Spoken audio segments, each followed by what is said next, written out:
Welcome to the panel today, Rethinking Marketing and Customers, Lessons from Behavioral Economics. We have a terrific panel, so my job is really to get away, just ask a few questions. So we'll be covering a range of areas. The panel covers areas from public, private, and nonprofit sectors, which is sort of the mission of the school. So it's terrific that we have people who are going to be able to speak for all these different areas. Here's the plan. I'll ask the panel to introduce themselves, starting alphabetically. Then I'll start with a few questions for the entire panel. This will go on for around 30 to 40 minutes. And then we have an opportunity for you guys to ask questions. I think there's a Q&A box that you can see on your computers. Please type in your questions, and we will be selecting randomly some of the questions that I've also asked the panelists if they particularly resonate with any of the questions. Feel free to select them and ask. So welcome again, and let me start with the introduction. Let's go alphabetically. Emily, tell us a little bit about yourself. Hi everyone. So let's see, my background is in organizational behavior with a focus on behavioral economics from Carnegie Mellon, and I did a postdoc at Yale School of Management. I now work for Barclays Bank in London on the behavioral and quantitative finance team. And the team looks at a range of topics, primarily focused on investment decision making, but we also consult across the bank on areas from consumer lending in the retail bank to doing research on SMEs in the corporate bank. Emily spent, as she said, a few years at Yale, and I got to know her then. She's a fantastic thinker, both academically and understanding the real world, so we're delighted to have her. Michael, a little bit about yourself, please. Okay, I'm Michael Saunders. I'm the head of research in the Behavioral Insights team. We are a social purpose company in the UK. We have just spun out a year ago from the Cabinet Office, which is the office of the Prime Minister here. My background is I have to say I'm an economist, old-fashioned type, and I'm a PhD at the University of Bristol and a postdoc, I'm afraid to say, at Harvard. We won't hold it against you, Michael, today. Michael, those of you on the listening in, if you know that UK is really at the frontiers of applying BE principles, both by the Prime Minister Cameron's team and now that they're spun off. So thanks, Michael, for joining us today. Ned, a little bit about yourself, please. Ned Welch. I part of McKinsey's marketing and sales practice and help lead our customer insights and analytics group. I started my career professionally about 15 years ago with a PhD in behavioral decision theory, which, as some of you know, is what we call behavioral economics before it got branded. All of social science got branded as economics, and have spent most of the last 15 years working on a variety of broad marketing problems and finding ways to slot in decision making and behavioral economics topics, and gradually, looking for ways to create a separate service line around these topics.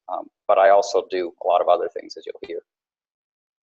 So I've gotten to know Ned. I've known him for a while. Over the years, we keep bumping into each other, but more recently, we've been working together for a program that McKinsey and Yale will be doing roughly at the Yale Club in New York around March 4th. And so we'll do a little spiel on this at the end of the program today, but I just wanted to let you know that it's been really exciting trying to take some of these principles from academia and work with McKinsey on these questions.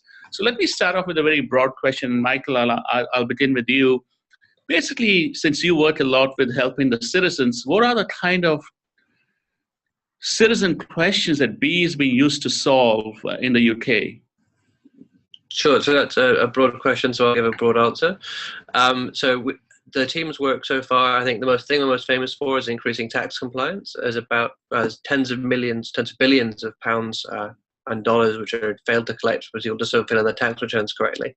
In general, it's not that people don't want to pay their taxes, it's that they just don't know how to. So our work has basically improved the rate in which people have that increase their payment rates and the speed with which they pay. As I said, that's the thing we're most famous for. However, in the last sort of 3 years, we've done a lot more than that. We've got a series of results in applying behavioral economics to reduce unemployment, to improve the growth of small businesses, in health, a lot of public health work, some stuff in education and in energy and sustainability, pretty much. And I think counterterrorism is an area we're obviously very excited to work in. So I think any area of government policy, I think behavioral economics is a place to be used. That's great to hear. Ned, you guys obviously work with a lot of both industries and philanthropic organizations. What are your experiences of the kind of questions you find resonate with the clients, or the kind of questions you look at that be is helpful? Well, we've used these ideas in a range of situations. Most of my work recently is focused on product design, which is really bringing some behavioral economic principles to helping companies make better decisions about how detailed design decisions they make in their products and their portfolios create value, right? Typically, most companies are factionalized. There are business leaders who think very transactionally about what people will pay for products. There are engineers who think kind of transactionally about the value of specific things, and there are brand marketers who think about broadly about what something stands for. And bringing those together can be quite powerful if you step back and look at the decision journey that consumers go through and what sorts of features and influencers are top of mind for them at particular points in time. We've also done sorry? No, go ahead. We've also done a little bit of work, actually, but not nearly as much as Michael, on things like incentive design for, say, a car company that leases autos and wants to think about incentives for you when you're financing them, or perhaps your lease expires, right? And again, broadening their perspective around the kinds of incentives and the times at which they can be presented that can help sway people. And there's been a decent amount of work. I haven't been as closely related to it, but I touch it sometimes on customer experience and some of the ideas behavioral economics has to offer about sequencing of things to, for example, increase patient retention in wellness programs, or to increase loyalty or stickiness of customers when you onboard them to a new service. So it goes across a pretty broad range, and what's exciting is that there's more appetite for this topic per se, and not as a sort of a dot point under some larger one. And Emily, you obviously used it in financial services. Tell us a little bit about the kind of questions you find the approach helpful at. Yeah, so I think that perhaps in reaction to a lot of public distrust of banks, the banking industry as a whole right now, the Barclays' overarching strategy globally has been to help customers achieve their ambitions. And since behavioral economics, a lot of it anyway, looks at helping people overcome biases or knee-jerk emotional reactions or self-control problems that stop them from achieving their own self-interest, doing things to their own benefit. Those are really the types of questions that we try to focus on. And this really fits in nicely with Barclays' strategy at the moment. Okay, so let's now, see when rubber hits the road. What I'd like each one of you to do, starting with Emily, is take a question, and which is a difficult question you were trying to solve, and the B generated solutions for you that would be unlikely from the traditional approach of maybe fully rational person making, retirement decisions would be very different from what you were able to do using behavioral economics. Yeah, so I'll use the example of the advisory framework within the private bank. So there, the kind of key question is of suitability. How do you create an investment solution, a portfolio or wealth management solution that's suitable for a particular client?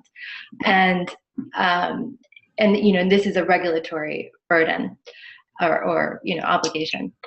And so I think that the common approach when people are thinking about investments is to focus on the numbers, right? And so we took a totally different approach, and we focus on the role of emotions, of personality, of people's irrational side. And this is illustrated really well by a recent marketing campaign that we've just done. Maybe you've seen it, where it takes pictures of people, and it creates a kind of surreal image whereby half of the face is an animal and half of the face is human.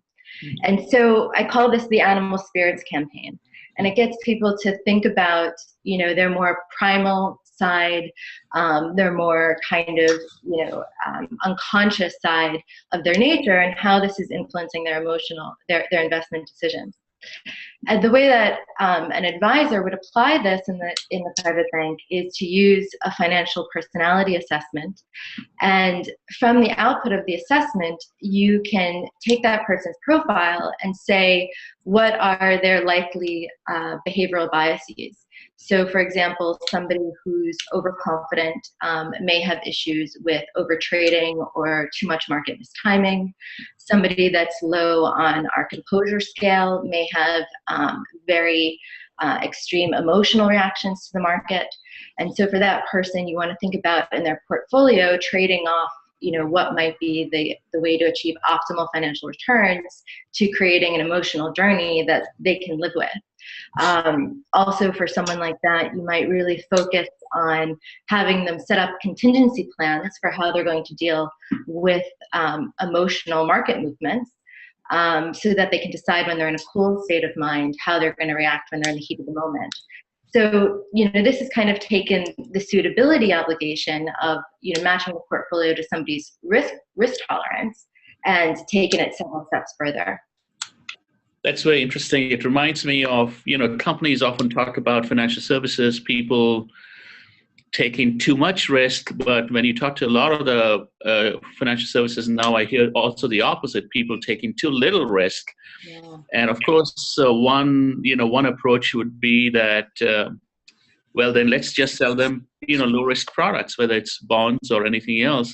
But the other approach obviously is going to be how do we make them comfortable with taking risk? And some of the work we are doing at the center here is also trying to help customers who fear taking risk and how to adapt to the idea that, no, it's okay. It's not the end of the world if you lost 5% in the stock market necessarily.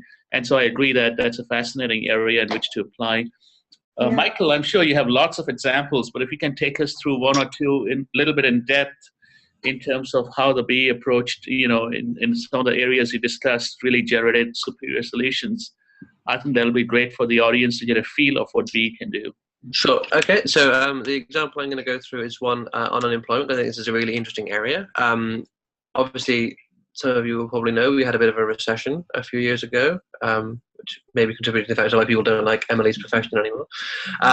But anyway, so we had that, and unemployment in the UK really hasn't recovered to where it was in 2008 before the crisis hit.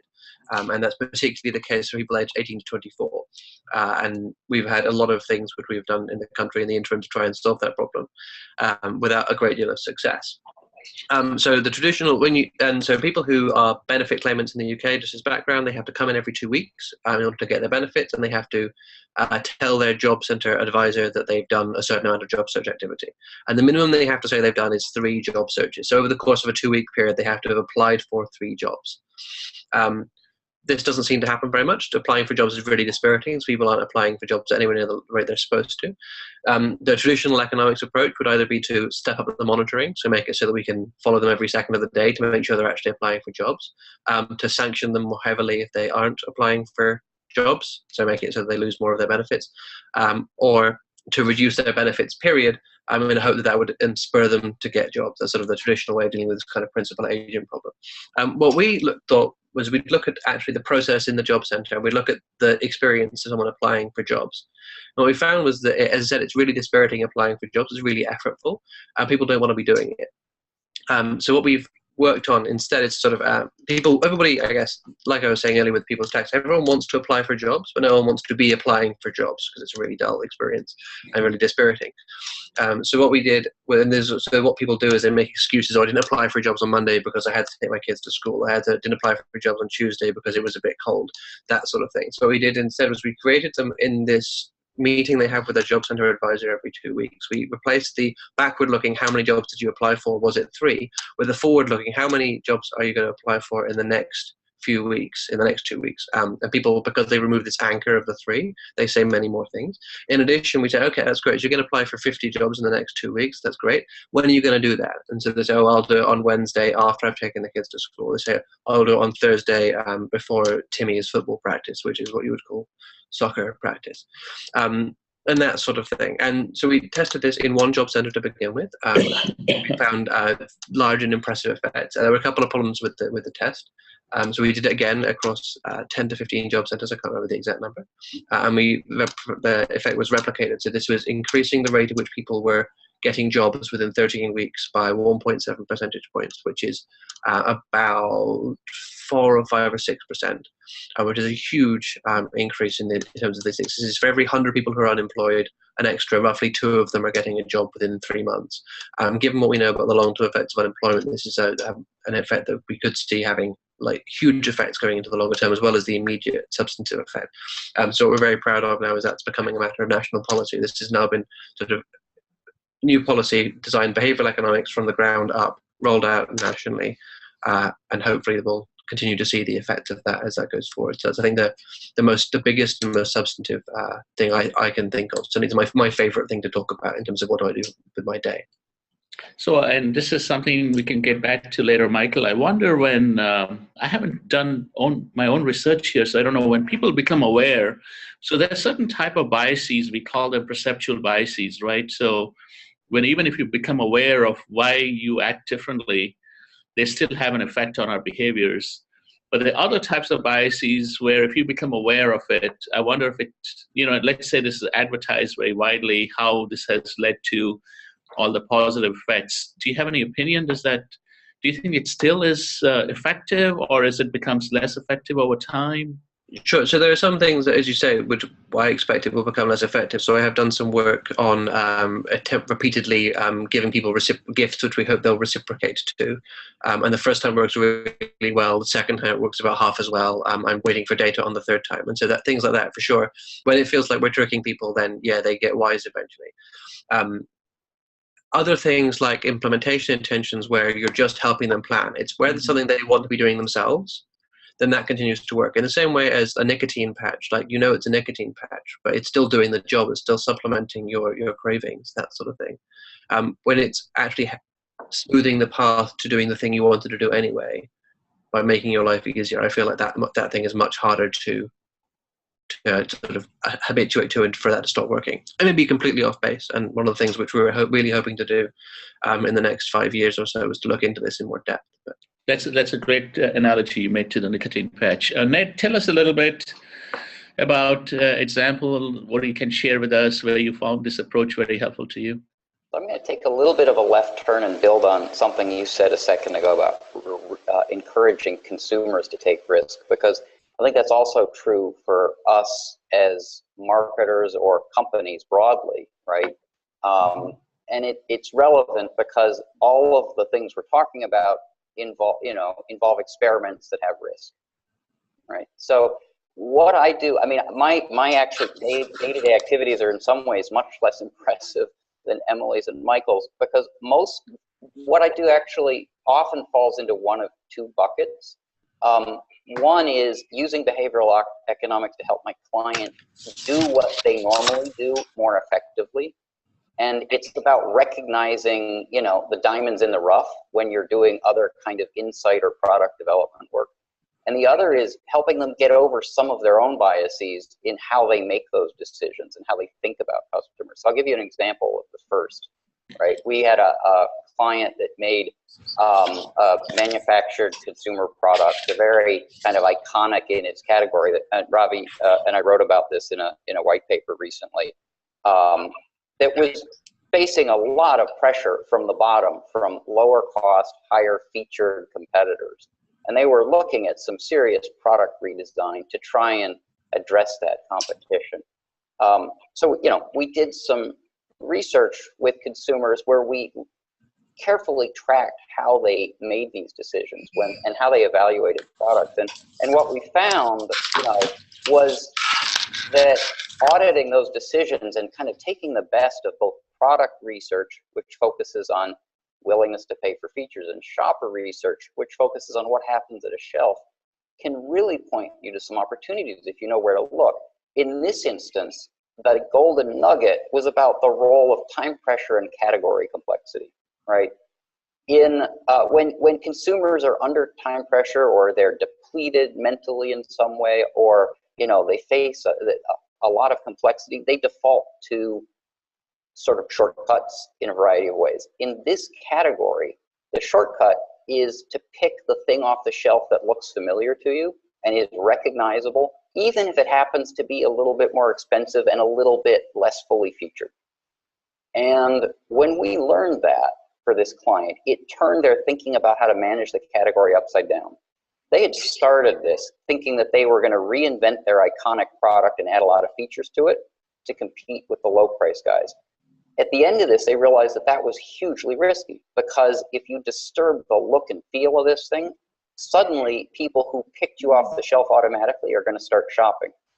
And if this company lost when customers shopped, because they were always going to be higher priced for a given feature set than some other brands, right?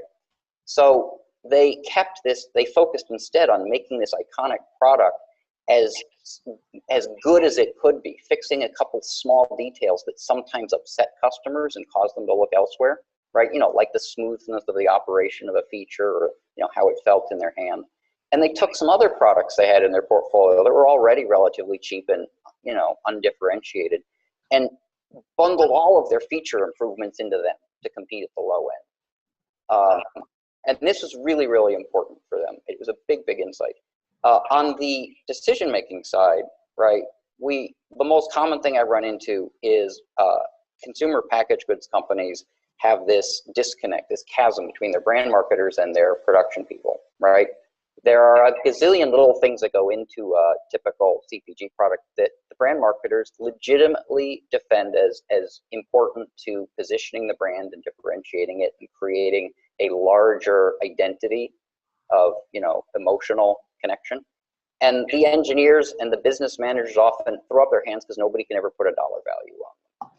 For those situations, the critical insight is to start thinking, instead of trying to put dollars and cents on each of those little features, which is impossible, to start thinking about what your budget is for the brand differentiation as a whole, and prioritizing within that around simple experiments that tell you which of these feature or packaging differentiators are most noticeable and most influential in a variety of circumstances, right? Prioritizing is easier than valuing, and that has been very, very effective. Thanks, Ned. Yeah, no, I know. I won't mention the name of the companies, but even some of the best CPG companies, when they try to understand what's driving the choices in the shopper and the retail outlets, it's surprising how many of still them sort of resort to, you know, what did you consider, what did you not consider kind of questions. Despite so much we know that people don't really have good insights into what drives it, whether it's a certain packaging, certain changes. So even the methods, I think, need to keep. The methods haven't kept as much to date as the theory has changed. And so one of the challenges in this industry is how do we find additional methods to really leverage some of the knowledge that's out there. One question I often get, and I think Michael has offered to speak a little bit on this, is, and I get this very often when I speak on behavioral economics and marketing, is how do we use this for B2B? I can see the B2C, you know, whether it's financial services or CPGs or other industries, and they tell us in the business to business, what are some of the areas in which we might be able to use it? And Michael, you said you had some thoughts on this. Sure. So I think so. I would sort of caveat that by saying this isn't my primary area of expertise. I'm almost entirely in public policy.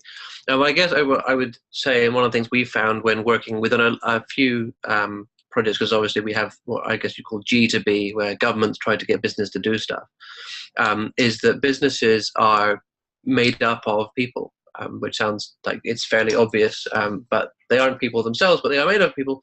And so when we've tried to use basically the same kind of techniques, we have this EAST framework about making things easy, attractive, social, and timely. And when we tried to make things easy for businesses to engage in, we've actually managed to substantially increase their engagement in things. So I think there's a preponderancy for us to think, oh, well, human beings aren't perfectly rational optimizing agents, but businesses are. So we can still have really complicated contracts, really complicated deals with them, and they'll just sort it out. And what we've really discovered is they haven't done. So a good example of that might be, there's a program we're running here, which I'm very pleased to say is the largest RCT we've ever run. It's a big government program on subsidizing business advice. It's about a £40 million program in total, $60 million. And basically no one was signing up for this. This is essentially free money for businesses. And we put it out there, we said, please have some free money, and nobody was taking it up. So we scratched our head a bit, which was a bit, because like for me, the trial was failing, and for the government, the policy was failing. And we thought, okay, well, who do businesses trust? Well, who do they communicate with that they like? And they don't like. I mean, so we divined upon the tax authority, who, while not being liked, at least they're feared. And so we used their routine communications to tell businesses about these things, and we did a whole series of behavioral messaging tests as well. So we, as Ned said before, we used to call marketing, and we now call behavioral economics, since my profession took everything over. And we tested a range of different things. And what we found is businesses are slightly more rational than people, but they're not much more rational than people. So they still respond to social norm messages. They still respond to basically a line at the top of the email saying, please do this thing, because they're not going to read the entire thing. So really, I guess our main insight is businesses, they're much more responsive to incentives. So if I threaten taxpayers with fines, they don't really pay attention to that anywhere near as much as we think they should do. Whereas businesses are fairly responsive to that, but still the behavioral things, the nice sort of soft marketing messages, they do still have an effect on businesses. And one of the things we've discovered since we span out of government is contracts are really complicated. And so we've also discovered that making our contracts as simple and easy to understand, and our proposals as simple and easy to understand, has proven an advantage against other organizations. Ned or Emily, if you have anything to add, and a question came in, and I'll just put that on the table. Maybe it'll be more appropriate for Ned than Emily in this case, but if you want to add general to this topic, and I'll take the opportunity to tell the audience, if you have questions, please type them in. I am reading them, and I will try to get to as many of them as we can. The question was really on applying some of these BE principles to pharma industry. Do you have, I've worked on some, so I can share, but I'll let the audience, the panelists first say if they have any general B2B thoughts or anything with pharma industry that you might have seen. I've worked with a couple of pharma clients on device strategies. The first thing I'll say about pharma is that it's by far the most complex industry I've ever been a part of, given the number of disciplines that matter, from marketing to medicine to business to regulation to payer, provider channels. It's very, very complicated. But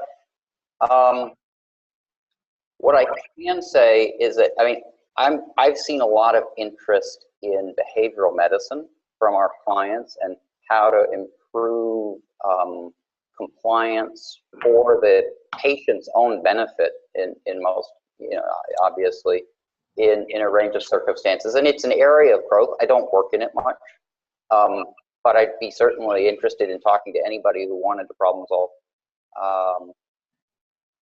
I don't know, Ravi, do you want to talk about B2B broadly? Because there are one or two things I could add there. Sure, if you had thoughts. Yeah, it always surprises me when people say behavioral economics isn't relevant for B2B, and I agree with everything Michael said. And there's really two things. Every B2B organization I know has a sales function, and every sales function includes some kind of negotiation with a customer about what the offer is and why they should buy it. And the literature on negotiation and the sort of the behavior aspects of it is huge.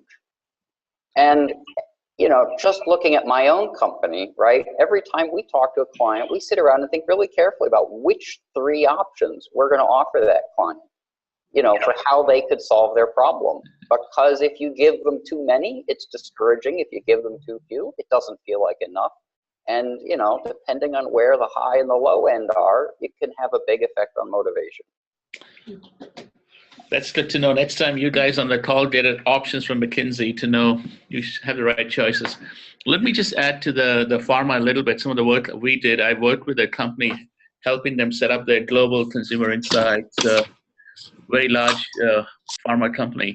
And that very interesting issues that come up. One is, you know, the theory du jour in the industry that now the decisions are made less by doctors and more by hospital administrators who focus on price. And in all the stated surveys and preferences they did, the price was, yes, we care about the price a lot. But when you looked at the data, who was getting the contracts for the hospital suppliers, it was not the lowest price by far. It was often the premium price companies. And that got us into, like, you know, who had the influence, how hard is it to change habits? And down the line, from the doctors to the administrators to the patients, for all of these areas, I think BE offers a lot of opportunities, compliance. I think, Emily, you had done some work in the patients, if I recall correctly. Yeah, I had done some work with using incentives for preventative healthcare measures. But I think where the majority of this work has been done is with medication compliance. Mm-hmm. So often they'll take the example of warfarin, which is a blood thinning medication that has very few side effects, but if not taken regularly, is basically lethal if you don't take your medication regularly. And still, despite, you know, the high risk that it poses, a lot of people just behaviorally forget or stop taking it for other reasons. So they've done a lot of field experiments, experimenting with, you know, innovative kind of caps that remind people to take their medication to create behavior change. They've done experiments that have looked at the effects of incentives on getting people to take their medication, as if, you know, living isn't an incentive enough. They'll use, you know, actual monetary incentives for people to remember to take their medication. And often where the psychology comes into it is finding a way to kind of supercharge the power of the incentive. So given, you know, for a very low amount per pill, increasing the salience and the value of the incentive. And also often people use things like lottery incentives to do that. Great. Let me transition a little bit in terms of, you know, how do you come up with ideas to use? As I said, I often think finance has established relatively close links with Wall Street. So you see a lot of PhDs, and now I noticed all 3 of you have PhDs, which is unusual. And so I think that creates an opportunity for collaborating with academia much more. But we also know when somebody reads my papers, which is very rare in the industry, they often take it very literally. Like, oh, this is what must happen when I take the finding and put it in my washing machine that I'm going to sell, or laundry detergent. And so I wanted to ask all 3 of you, maybe starting with Michael, what are the challenges of going from an academic finding to applying that in the marketplace? And then we can also talk about collaborations more generally. Sure. So I think I'm still clinging desperately onto academia. So I'm not sure that I've fully made the transition. So I think in the UK, certainly, I feel like I was very fortunate. The organisation that funded my PhD, the Research Council, also funded me for me to come into government for 3 months secondment, to foster collaboration between academics and government, and then I just never left. So I'm possibly the wrong person to talk about the challenges. But I would say that in terms of moving the insights from academia into policy, we have I think there are 2 flavors of people. One who, as you say, think, okay, well, there's this great lab experiment by Dan Ariely or whoever that I read in this book, and so if I just copy that thing exactly into the real world, then that will work perfectly. And so they try and do that sort of thing. And then you have a second group of people who I have slightly more sympathy with, perhaps, who say, well, this is a lab experiment carried out on 150 female undergraduates at the University of Central Florida, and therefore it can't possibly apply to my policy problem. And so it's for us, and what a large part of our role is sort of trying to thread the needle between those two viewpoints. And say, what we are learning about in academic studies is something fundamental about human psychology often, but the exact implementation of it in the field is going to vary, which is why for us, so we've really driven sort of what I guess it's cheap to call evidence-based policymaking, whereby we run now more than 150, 200 randomized control trials to test out whether or not these insights work. And one of the things we really have found is bringing a sort of a partial or incomplete transmission of academic principles into government wouldn't have worked. So if we just said, okay, we're going to take all the ideas from the papers and just apply them, that would never have worked because the skeptics would have killed us. The fact that we bring with it the desire to test and the rigor, and so we can bring people 6 months later after they've said, no, it'll never work, we can give them a bar chart which shows them exactly how much it worked and sometimes exactly how much it didn't work. That I think that has sort of really eased the transition for us. But yeah, I think that's... Emily, you spent time also in academia and now in the industry. What are your thoughts on this? Yeah, well, I think that there's a lot of kind of new energy in academia to look at more applied problems and to do field experimentation, and that's extremely helpful for what I do. Really taking these ideas into the wild. But I think when you're in an organization and you're thinking about launching a new product or a new service, you're often taking into account so many different, theoretical effects and trying to figure out how they're going to interact with each other, which is difficult in itself. And then you also have the additional problem of, in academia, there's the file drawer problem of, non-replicated effects don't get published, and the p-hacking problems. And so you're really concerned about whether or not the effect is going to replicate, whether you can rely on it, and particularly if it's going to replicate in the noise of the real world. So I'd really like to see from academia really continuing this pursuit of field research that isn't just about building theory, but is also about taking existing theory and finding out what are the really powerful effects, what are the strongest levers that we can use. And a lot of the work that Michael's doing is really helping that along. So Emily mentioned sort of test and learn idea. Ned, my experience with many companies is that they're often like, tell me what to do, as opposed to tell me what to test. Yeah. And my reaction always is, being a relatively honest academic, like if I knew the answers, I would be in a remote island someplace, I wouldn't be testing either. But I don't know, maybe you have some thoughts on this. Well, it is true. The first thing I had to do when I switched from academia to business is stop answering every question with "it depends," because people don't appreciate that. The way I like to think about it is that in academia we like puzzles, in business we like problems, and the difference is that a puzzle is one where you really don't know how to get to the answer and you're looking for it. And a problem is one where you know how to get to the answer, you just need to sort of do it. And I think the experimentation, I think one of the critical things that's come up is this idea of experimentation and helping our colleagues in business turn it from a puzzle into a problem.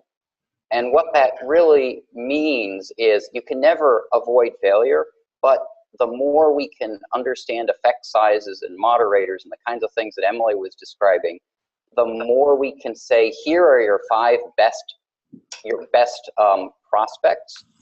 Let's see if we can win some credibility with these 5 so that we have permission and funding to go do something a little more ambitious. Just remind the audience again, if you have questions for us, please type them. I am reading them and I'll get to them. I've already, got to some of them. Let me ask a little bit, philosophical question maybe, which is obviously A lot of the examples you gave for tools from behavioral economics are being used to change behaviors or change preferences or change choices in the marketplace without people's explicit awareness of the tools that are driving the nudges. And there's a cultural fear of manipulation. We know that in the US, for example, the similar, like the BIT, the Behavioral Insights team in the UK, met with huge resistance to set it up. Mostly it was defunded. And so the question is, does it justify the fear of being manipulation? And how do you see it philosophically or as a matter of principle? Michael, you must have come across this the most, I would imagine. Sure. So I think not so much in the last 12 months, I'm very happy to say. But so we were, as you say, we were set up as a sort of skunk works kind of outfit in the center of government with a sort of plausible deniability for the prime minister. He could say these guys are crazy and had nothing to do with me, when it turned out we were dramatically unpopular. And so you're right, the people are scared of manipulation. We had a lot of people who were writing saying that we were manipulating people and we were evil. And I know that when my Shanker's team in the White House was set up, they had a very similar experience with your own flavor of right-wing press. One of the things which our response to that, I guess, is that there is no such thing as a nudge-free or a manipulation-free environment. Every day from the time you wake up and you turn your alarm clock off to the time you set your alarm clock and go to sleep, you're being constantly manipulated by your environment. The way in which your shop is laid out will influence whether you buy healthy snacks or unhealthy snacks. The relative price, the menu of price in Starbucks makes you always want to go for the most expensive option or to choose the middle one or whatever is actually working in that environment. There are tens of thousands of defaults you come across every day as a matter of course. And so, yeah, you're being manipulated, but you're being manipulated whether you like it or not. The idea of a libertarian paradise where you can make your own free choices in perfect information, it simply doesn't exist. So the question really is, given the fact that that's going to happen, and you're not going to be able to do anything about it because it's a fact of reality and also you're a very busy person, is there a space for government to intervene and to try and make some of those manipulations, some of those nudges, the ones which you would want them to be? And so for us, I mean, the other thing which we fall back on is my bosses were elected. I work for a democratic country, and so they have said they're going to, one of the manifesto pledges, one of the coalition agreement pledges, was to help people make better decisions for themselves, and people voted for that. They also voted for a whole bunch of other stuff, but that's one of the things they voted for. And so that's what we do, is we're trying to help people make better decisions for themselves, be that through pension enrollment and that sort of thing. I think maybe we have a slightly easier time of it here in Europe, where we have a much more relaxed approach to what you would call socialism, and we would call a proper understanding of the role of government. So, I mean, people are always being manipulated by being taxed and that sort of thing, which I guess we're fairly relaxed about. And the National Health Service is the closest thing Britain has to a religion. So that makes it a lot easier for us. But I think those are the two major things. You're going to be nudged anyway, so let's try and have some good guys nudging you as well. Not that the other guys are bad. And we are accountable. But I think that part of that is, even though we're no longer in government and we do work for government, there is an element of transparency that is important. So the fact that for us, we still publish our reports, and we can still be dragged before various parliamentary committees to justify ourselves. We are transparent about what we are doing in general broad strokes, but not necessarily about every specific thing, which allows you to have the best of both worlds. Maybe the nudges don't work if you tell everyone you're about to do them, but so you don't want everyone to know about every little thing you're doing, but they should know about the principle of what you're trying to do and that it's happening in general, and then they can make a decision one way or the other. Obviously, I think they should stick with me being employed. But if they choose to go otherwise, then I'm happy to be out of a job. But I think genuinely David Halpern, our chief executive, said it best when he said that the response of the average British voter to massive changes in social policy that affect them intimately are, yeah, okay, I guess. I would say that's the general British response to anything. Yeah. Emily, what about financial services? I would assume it's maybe not as much in retirement, but overall this approach might be more sort of generate a lot more heat, I would think. We actually, I guess maybe we've been fortunate in that we haven't been on the receiving end of a lot of heat about manipulation. But this is actually something that I proactively asked people about, that I was actually curious about. So in the context of requirement, Barclays has a pensions consultancy service, an employer benefits consultancy service. And we work with them to help corporate clients set up their retirement solutions for their employees. And in doing some research for this service, we directly asked people how they felt about these nudges and how they felt about, in a sense, kind of being manipulated to save more for retirement. And people were overwhelmingly all for it. Particularly in this context, it's not coming from, the big evil bank. It was coming through their employer. And there was an enormous amount of gratitude expressed for their employer trying to nudge them towards better retirement decisions.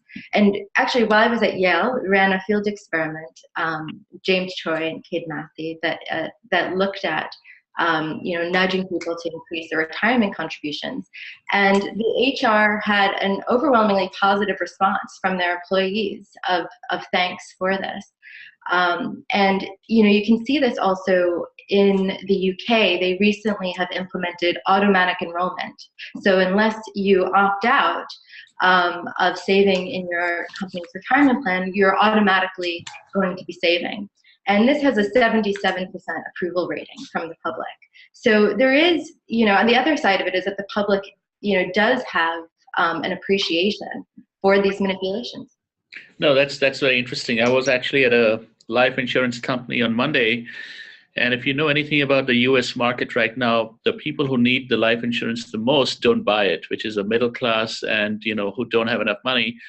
And we had some discussion around default. Is there a way to work with employers to create a default enrollment into life insurance? And if they don't want it, they can opt out because maybe the employer doesn't subsidize it, so it's not one of the options. But that might be one way to go after this market. And they seem very intrigued by the idea. They hadn't taken a B approach to the question, but they seem quite intrigued. Ned, did you have any other thoughts? Yeah, one build on the life insurance comment, because I ran across that recently, where it's a situation where for that consumer you described, one of the big barriers is this idea that inexpensive term life insurance is throwing money away, and saving money for this kind of consumer is a real headache because they're constrained.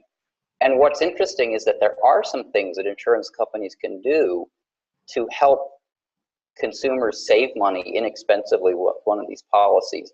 But regulators frown on them because they're mildly coercive, when in fact, many consumers would endorse that coercion. And so I guess the point is that the boundaries around what's acceptable and what's not are very hard to grapple with. And my advice to companies is simply to ask people. Just ask, because when you really offend them, they'll tell you.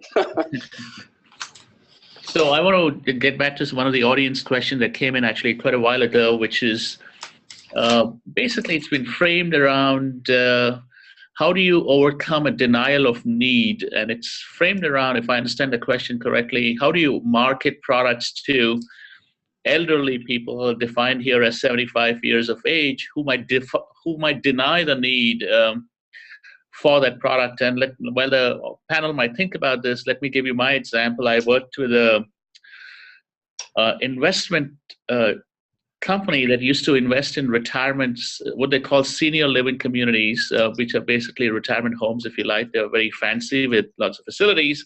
And one of the challenges was that these homes really look like Four Seasons hotels in Florida. But when you tell people, are you ready to leave your home and move into these things? There was a huge status quo bias. There was inertia. There was feelings that, no, I can still drive, so overestimating, overconfidence. So a lot of the biases we talked about had an effect in trying to change people to consider switching. As we know, switching any time, and particularly a home where you spend the last 20, 30 of your life, is very challenging. And so we had a lot of fun trying to think about how to overcome these, the beliefs that were incorrect in this case, but also how to get them to cross the chasm, if you like, in terms of what would change in life, what would be better, what would not be worse, and those kinds of things. But do you have another analogy to the denial of need, in the sense that people may not accept they have this need? I think it reminds me of another CPG company we worked with, adult diapers and incontinence and those kinds of products. Also, they said it was very hard to communicate because people, or persuade people, because they would not want to accept there was a need. But any thoughts from the panel?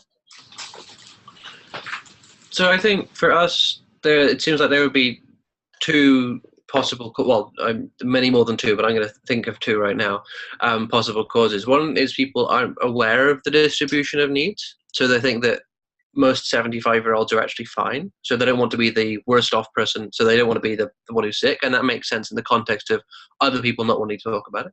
And the other is that they deny the distribution. Essentially, I am a special person. All other 75-year-olds have Alzheimer's, but not me, because I can't remember where I put my keys, but that's fine. And I think those two things would require different kinds of intervention. So if people are unaware of the distribution, then we're pretty good at giving them information about need and about sort of so the classic thing in our tax work is 9 out of 10 people in your town, in New Haven, have paid their taxes already, and that sort of thing, which is actually surprisingly effective. So you essentially educate them about the distribution. When people think they're special, there's some interesting work I saw fairly recently, I don't know whether it stacks up in the field, where you ask people to describe themselves, and then about 10 minutes later you come back and you ask them to essentially diagnose somebody who has exactly the same characteristics that they just described themselves as having, and they really think the person who they're describing is much sicker than they think themselves to be. So I say, oh, I'm fine. I have like a pain on a 7 in my legs, but I don't think I need a knee replacement. And then you go and say, okay, well, imagine there's a person who's got a pain of 7 in their legs and is your age. Do you think they need a knee replacement? And they say yes. And then that enables you to reframe the conversation in terms of this abstract human being who is actually them, and help them understand that they're not actually Superman or special in any way. That's really interesting. All people are obviously special. Ned, any thoughts on that? Yeah, I like Michael's analysis of sort of the information and the sort of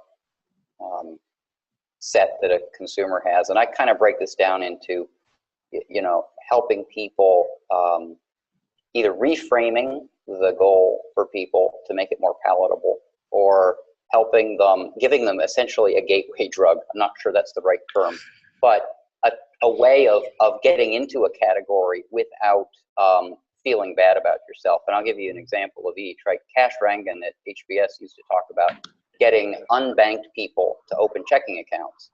And they could go to welfare offices and talk their heads off about the benefit of opening a checking account, because it's so much more efficient and saves you so much money compared to using check cashing services, and people wouldn't go. What it turned out the problem was not that people didn't understand the incentives, it's that they felt out of place in a bank. They thought they were going to get scolded or looked down on. So Cash's team put a bank rep in the social service center just to shake people's hand and hand out cards after they got the lecture. Now they know somebody and they don't feel out of place in the bank, and 80% or something like that would go open an account. The second example, thinking about your diapers, it reminds me of another health insurance conversation I had. People know life insurance. They know they need life insurance. They know they're going to die. They know that they're, going to have to deal with complexity. One of the typical triggers for selling life insurance is the birth of a child. Well, that activates the need. But guess what? Another really big trigger is the death of a parent. Not because it necessarily reminds you that you're mortal, but because it reminds you of another goal, which is protecting my kids from the pain and hassle of covering a funeral, right? And that goal, I think, has some motivational power because it's not personal. It's not about me dying. It's about and avoiding something negative. It's about me doing something positive for people I care about. So to the extent that you can sort of find those openings, and maybe with diapers, right, there is a very minimal product for people who don't want to see themselves as old yet, but might just need a little something, right? And it probably doesn't even pass your client's typical bar for performance. But that's not what it's supposed to do, right? It's supposed to be a way to go to that aisle for the first time and not feel like a dope.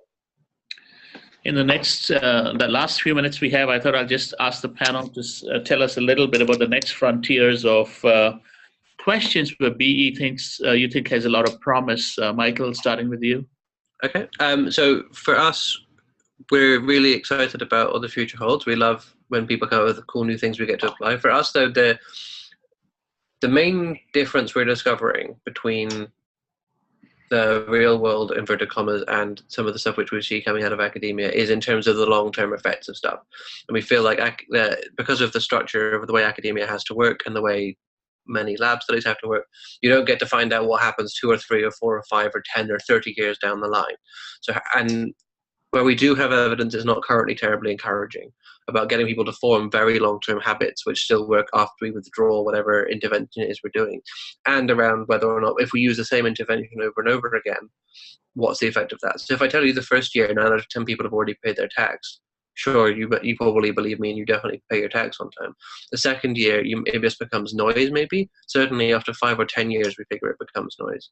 So what we're really interested in doing is sort of looking into this sort of long-term panel data-based effects of various nudges, behavioral insights, whatever we want to call them today, to see what works in the long term, what gets more effective over time, what gets less effective over time, and not just for the practical purposes of getting people to pay their tax, but also from a human behavior point of view, is actually how people behave over the course of the 20 or 30 years that we see them in our data is going to give us hopefully some really brilliant insights into sort of the fundamentals of human behavior. Emily, you mentioned some work you were doing currently on goals. Maybe you can talk about that. Yeah, so one of the things that we're currently working on is building a goal setting tool for online do-it-yourself investors. And this is kind of part of a larger suite of digital tools that we're building right now. And this is an area that I think, there's going to be a lot of development in the coming years, because in a digital environment, you have a lot more control over the decision-making context, and then you also have the benefits of doing lots of experiments and learning from those experiments. I mean, it's really fascinating to me that I recently started a project where the kind of senior sponsor of that project was telling me that I had to do experiments, and I was like, okay, thank you. I don't need to be the one doing the convincing. So, in the digital space, they're bought into the idea of what they call test and learn. So that's fantastic. And in the digital space, we're building tools such as online simulations for educational purposes. We're building a nudge system that delivers personalized communication to investors based on what we can see is going on in their personality, in their investment portfolio and their financial situation more broadly. And the goal setting tool that we're building, I think, is really has the potential to help people improve their finances and take control of their financial situation. So, you've done a lot of really important work in this area, and there's lots of research in this area which just shows the power of goals to increase motivation, because people treat goals as reference points, and when they're behind, they're quite motivated to achieve and to catch up. So it motivates good financial behaviors. Goal setting tool allows people to monitor progress. It allows them to prepare for upcoming shocks. It also allows them to counter common mistakes, like staying invested right up into the point where they need to fund their goal, where the market could crash right before and send their plans awry. So yeah, I think that there's a lot of really interesting developments for the digital space. Great. Ned, what about you? What do you think holds most promise? My challenges are a little different than Michael's and Emily's, because I don't have the luxury of working in a company or with companies that have centers of excellence in this area most of the time. For most of my clients, this is a new thing that's sort of being built on the side, while everybody's busy doing something else. And it's hard, I think, for most organizations to grapple with the, 5,000-10,000 published articles in this field that could be relevant to their problem, and to figure out where to focus first. and build a sort of a test and learn capability and get senior managers bought in and integrate this with all the other stuff they're doing. So I mean, I think what I spend a lot of my time thinking about is how to turn the puzzle into a problem and break it down into bite-sized pieces so people have a good place to start and get the credibility to build the sorts of organizations that Michael and Emily lead, where they can really go to town. And that's a big challenge. Yeah, no, I agree. I think a big issue I find working with companies is how do you take the business question and turn it into the research question? Because the language that the business person often speaks is just how do I increase sales or how do I increase share? But that's not that can be done in a gazillion way rather than how do I overcome inertia? How do I change habits? How do I appeal to a different goal? And I think indeed, speaking of the language itself and making the business managers aware of it, the people who run the P&L, and that's a good segue into speaking about the BE Summit that Yale is holding on March 4th in the Yale Club in New York. And the summit is going to be basically a McKinsey-Yale collaboration and take you through a lot of the frameworks or tools of how to think about questions. How do you use BE to price properly? How do you use BE to understand some of the shopping behavior? So we hope some of you will join us. I know they plan to send you an email on that. I want to end again with thanking Michael, Emily, and Ned for a fantastic hour of discussion. I hope people enjoyed, and if you have any feedback, please let us know. Thank you. Goodbye, guys. Yeah. Thank you. Thank you. Thanks, everybody. Thank you.